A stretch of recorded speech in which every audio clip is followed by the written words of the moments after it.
안녕하세요. 이번 영상에서는 지난 영상에 이어서 건설계약의 회계 처리에 대해 설명하겠습니다. 건설계약의 진행률은 대부분 원가 기준의 투입법으로 계산합니다. 오늘 설명할 내용도 원가 기준의 투입법에 따른 회계 처리를 살펴볼 건데요. 먼저 수익과 비용 측면에서 보면 건설계약에서 수익으로 인식하는 부분은 총 거래가격에 지금까지의 진행률을 곱한 금액이 됩니다. 이때 거래가격은 공사 변경이나 보상금 조건 등에 따라서 바뀔 수 있다고 했었죠. 진행률 산정 방법은 산출법과 투입법이 있는데 조금 전에 말했듯이 투입법 중에서 원가 기준의 투입법을 가장 많이 사용합니다. 계약 원가는 건설 전에 발생하는 계약 체결 증부단가와 건설을 진행하면서 발생하는 계약 이행 원가로 구성됩니다. 진행률을 합리적으로 측정할 수 있다면 예상되는 총 계약 원가에서 진행률을 곱한 금액을 비용으로 인식합니다. 총 계약 원가도 계약 수익과 마찬가지로 공사 변경이나 원자재 값이 변동한다면 총 원가는 바뀔 수 있기 때문에 매 보고기간 말에 계속해서 재측정해야 합니다. 이때 진행률 계산을 원가 기준의 투입법으로 하게 되면 단기에 인식할 계약 원가는 단기에 발생한 계약 원가와 동일하게 됩니다. 이거는 산식만 보면 너무 당연한 거죠. 그리고 수익과 비용은 누적 개념인데 작년까지 진행률이 30%고 올해까지 진행률이 50%라면 단기에 진행한 부분은 20%가 되니까 단기에는 20%만큼의 수익과 비용을 인식해야 되죠. 요거는 눈으로 보는 것보다 사례를 살펴보는 것이 이해가 더 빠릅니다. 지금은 그냥 그렇구나 하는 정도만 알고 넘어가세요. 건설계약과 관련해서 수익과 비용을 인식하는 방법에 대해서 살펴봤으니까 이제는 자산과 부채 측면을 살펴봐야 합니다. 먼저 자산은 미성공사와 계약 미수금이 있어요. 이전 영상에서 진행률을 측정할 수 있다면 발생한 원가를 자산으로 인식한다고 했었죠.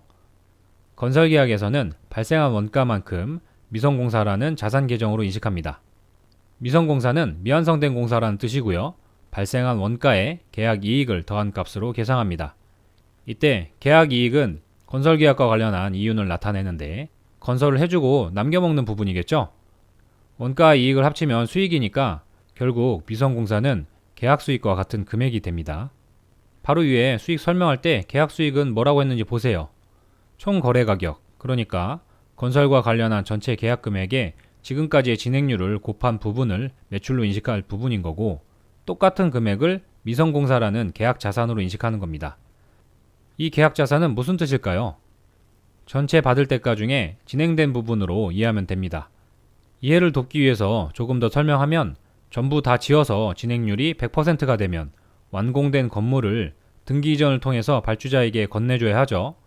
이때 회사가 건설기간 동안에 자산을 인식하지 않았다면 회계상으로는 자산을 인식하지 않았기 때문에 나중에 줄 게 없게 되겠죠. 그래서 건설기간 중에 만든 부분만큼 자산으로 계속 인식했다가 완공 시점에 발주자에게 자산을 이전하는 회계 처리를 하는 겁니다. 정리하면 미성공사는 원가와 이익의 합계액이고 요거는 계약 수익으로 본다면 전체 받을 대가 중에 지금까지 진행된 부분이고요. 완공 시에 고객에게 제공할 건설물 정도의 개념으로 이해하면 됩니다. 자, 그렇다면 미성공사는 고객에게 처분하기 위해 보유하는 재고자산을 볼 수 있겠네요. 재고자산 중에서 미성공사, 아직 완성되지 않은 공사니까 제공품으로 계상하는 겁니다.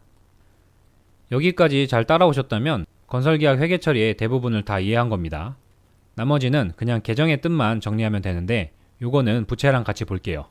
건설계약과 관련해서 발생하는 자산 계정은 미성공사와 계약 미수금이 있고 부채 계정은 진행청구액이라는 계정과 계약 선수금이 있습니다. 진행청구액이라는 계정은 조금 생소한데 말 그대로 진행된 부분에 대해서 계약대로 달라고 한 금액이에요. 위에 자산 부분에 계약 미수금은 아직 받지 못한 금액인데 지금까지 받은 돈보다 진행청구액, 계약에 따라 받아야 할 돈이 더 많은 상태라면 재무상태표에 계약 미수금 계정으로 표시합니다. 계약 미수금은 무조건 상대방이 줘야 하는 금액인 거죠. 그래서 얘는 계약 자산이 아니라 수취채권으로 분류합니다.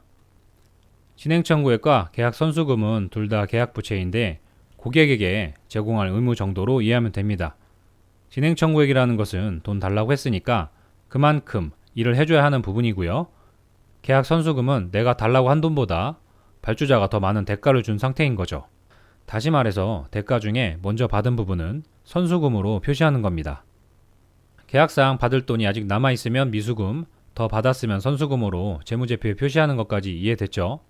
이제 마지막 하나만 더 정리하면 되는데 미성공사와 진행 청구액은 둘의 크기를 비교해서 미성공사가 더 크다면 자산 항목인 미청구공사로 표시하고요.